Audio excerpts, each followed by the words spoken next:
Today, we will deeply get to know a famous man, Christopher Columbus, who came all the way from the 14th century. We will discover what he did to discover the Americans and how.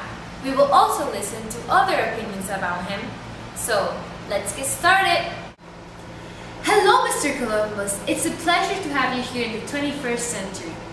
We are very interested in learning more about you. Would you mind if we ask you some questions? Of course, it's an honor for you to have me here. Sure, go ahead. So tell me, what was the main purpose of your voyages? Well, at that time, Europe depended on its trade with India and China for luxury items such as spices and silk. I decided to set out in search of a westward passage to Asia. I was mainly seeking for a personal gain. I wanted to find some good way of making money and become rich. Oh wow! So, were you the first one to actually see land? Or did someone from your crew saw the Americas first?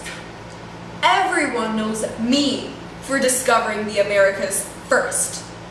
The lookout in my crew, called Rodrigo, claimed the title of discovering America first, but that is obviously not true. Yes, he was on the top of us, and he was the only one to see the full ocean, but I saw a light in the distance, in the dark, before him. So I believe I was the one who should take the credit of discovering the Americas first. Many people think I stole the credit of who saw the Americas first, but they don't know anything. I mean, I was in the trip. I know everything. I discovered it. That's very interesting. Could you describe to us what was your behavior with the Indians when you first got the opportunity to interact with them? I wanted to show how strong we were and how we were able to rule their lands. My whole crew took charge of it. They began to commit murders and cruelties. Indians had to respect me and do whatever I wanted them to do. If they disobeyed, they were simply tortured or murdered. Well, these Indians later were used as slaves. We decided we could trade them or bring the slaves to Spain, and we never felt compassion for the natives, really.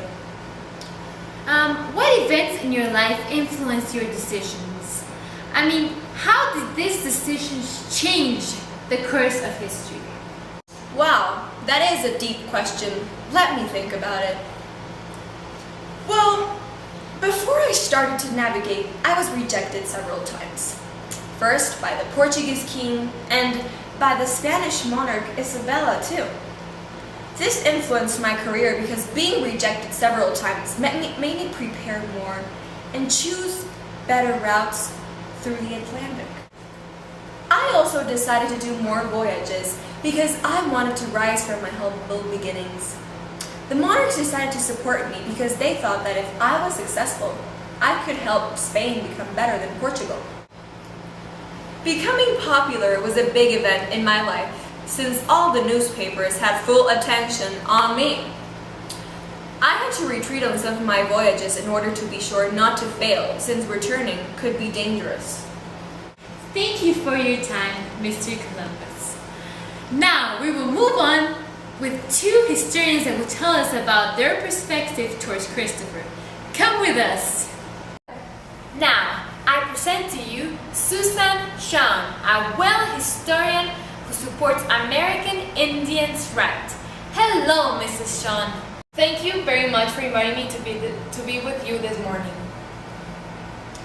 The pleasure is ours. Do you believe Christopher Columbus had a positive impact in the Native American people? No, it is very difficult to recognize positive aspects of death and demolition. Europeans stole our land and killed our population. We suffered murder, destruction of lands. We also have pollution of air. Imagine that. Can you tell me what is positive about that? Indians who have preferred to rescue their lives instead of training resources for horses and beasts. Of course, horses improved the military, but what we care about is the pure race that we used to have before, not about animals. So, do you think it is important for our students to learn about Christopher Columbus?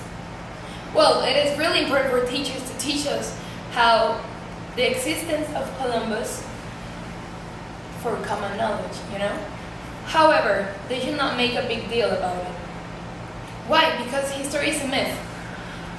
Nobody knows the truth. Plus, teachers are eliminating the cruel side of history. Students are only taught by nice things, when they have the right to know about the dark side of it as well. Thank you, Susan and Sean, for your time. Now, we will interview Michael Berliner, a historian that holds a PhD in philosophy from the Boston University. Michael Berliner, welcome to Reviving History. Can you tell us what's the political correct view about the discovery of America? This is an easy question. Columbus does not discover America, because people thousands of years before it have lived there. It is amazing how people give credit to the man who only did was kill people and destroy lands. Why do we give credit to him? In that case, we should celebrate Hitler. Well, regardless what everyone says about Columbus today, I will tell you, he impacted our world today. First of all, he opened world trade with Americas, and with the rest of the world, silver and spices were collected from Mexico and taken to Europe. Plus, we can also see impacts in some of the Caribbean islands. We can argue that Columbus made the most of the race of Jamaica black, since he exterminated the race from Jamaica, overworking them and spreading European disease. He incorporated the new race by bringing Africans to live to the Americas. Finally, Columbus also made an effect on health in this part of the world. His people brought new diseases such as yellow fever, malaria, measles, smallpox, pneumonia, and whooping cough. I hope that by the end of this documentary, you will acquire new ideas about this man. Thank you for watching Reviving History. See you next time!